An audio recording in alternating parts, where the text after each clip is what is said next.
Here is wisdom. Let him that hath understanding count the number of the beast, for it is the number of a man, and his number is 666. At first glance, verse 18 seems to be a bit odd. Why tell us that those with understanding should count the number of the beast, but then tell us that the number is 666? If the answer requires wisdom and understanding, why tell us what the answer is? We first need to understand the intended meaning behind the word count. According to Strong's Concordance, this word has a few different connotations, from counting with pebbles, to compute, to calculate, and to reckon. There's even a reference to voting by casting a pebble into an urn. In fact, there are those on YouTube who state that verse 18 is all about voting, and that people who vote for the Antichrist will go to eternal damnation. However, we must look at the entire context of the passage in order to understand if this is true. The verse is actually telling us what we should do.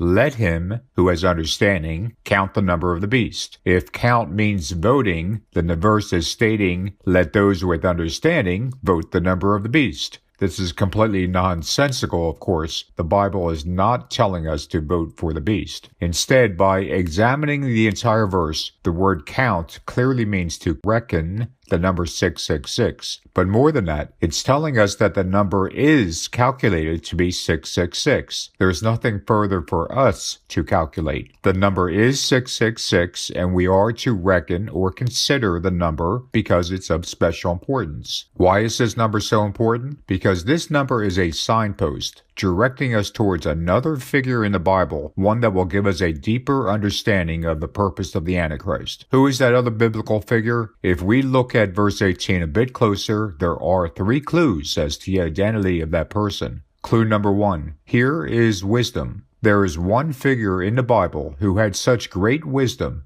he is considered to be the wisest man who ever lived. Clue number 2. Let him that hath understanding. The very same man with great wisdom that I just mentioned also specifically asked God for understanding. Clue number 3. 666. This same man, the one with great wisdom and understanding in the first 2 clues, also has a specific connection to the number 666. All 3 of these clues, wisdom, understanding, and 666, are pointing us to the same biblical figure, and that figure is King Solomon. As we know, King Solomon was an incredibly wealthy and wise ruler of Israel who succeeded his father, King David. Solomon is credited with building the first temple in Jerusalem, which, of course, was named Solomon's Temple. While Solomon had great wisdom, power, and wealth, he became extremely foolish, perhaps more foolish than any man has ever been.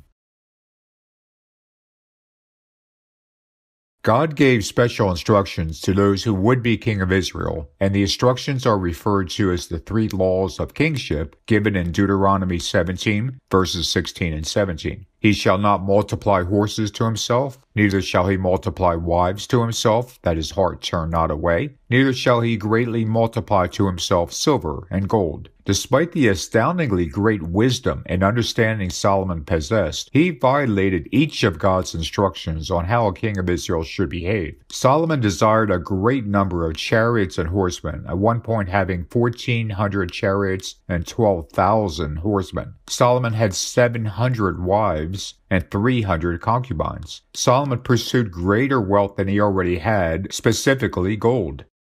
Foreign wives turned his heart away from the Lord and toward the pagan gods that his wives worshipped. For it came to pass, when Solomon was old, that his wives turned his heart away after other gods. And the Bible names the various pagan gods that Solomon worshipped with his wives. In fact, this wasn't just limited to a few of his wives. And likewise did he for all his strange wives, which burnt incense and sacrificed unto their gods. If there's one thing Solomon loved more than foreign women, it was gold. Solomon loved gold so much that he had hundreds of shields made out of hammered gold. And to directly connect the number 666 in Revelation to King Solomon, we have this verse. The weight of gold that came to Solomon in 1 year was 666 talents of gold. We now see that Solomon's gold was calculated to weigh 666 talents. The 18th verse is about King Solomon becoming a type of Antichrist. Here is wisdom.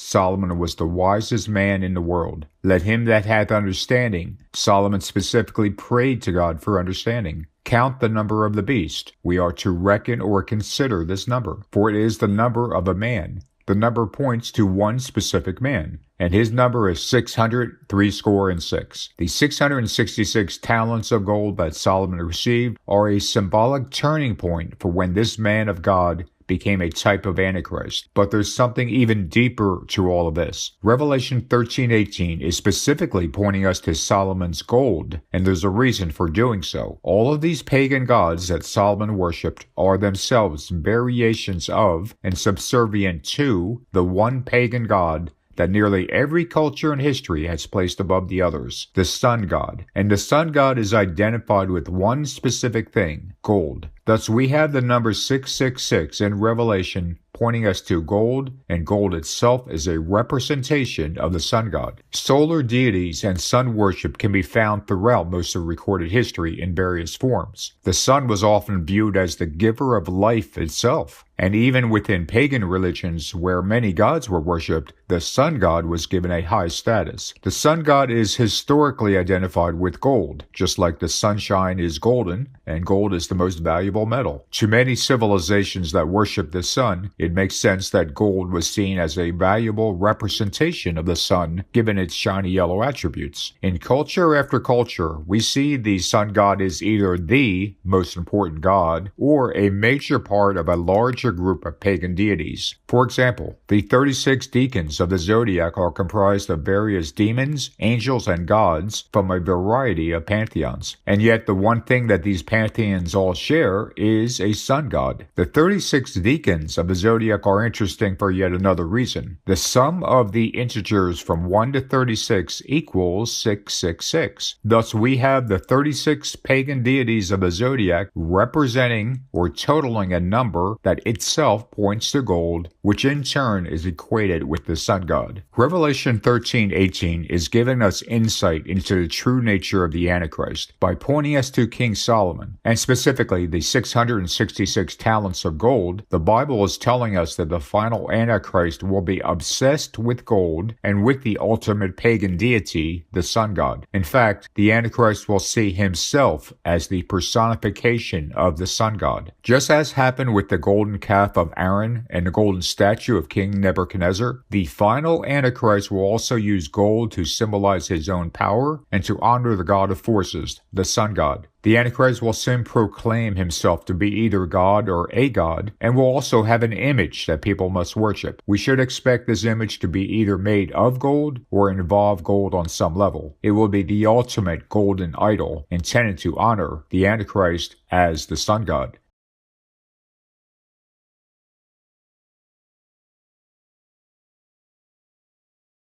Everything about Trump revolves around gold. From how focused the decor is on gold and its properties, to calling for the United States to return to the gold standard, to imagining himself as the modern-day Midas, with everything he touches turning to gold. There are those who poke fun at Trump's hair and facial color and who mock him as looking orange. But what Trump's going for is the golden look to his hair and skin. It's all about gold, even down to what he wants to see when he looks into the mirror. And make no mistake about it, Trump knows full well that gold is identified with the sun god. Trump already honors the sun god in his penthouse in Trump Tower, most noticeably with the large mural of Apollo on his ceiling. Trump sees himself as a type of Apollo, a magnificent and powerful god of forces who is able to achieve all that he wants. In his own eyes, Trump is the ultimate deity, the modern-day sun god, surrounding himself with gold and silver and with precious stones and pleasant things. Revelation 13:18 is telling us that the Antichrist will be a man obsessed with gold and the sun god. Everything about this man will revolve around the love and appearance of gold. Simply put, gold will be part and parcel of what the Antichrist is.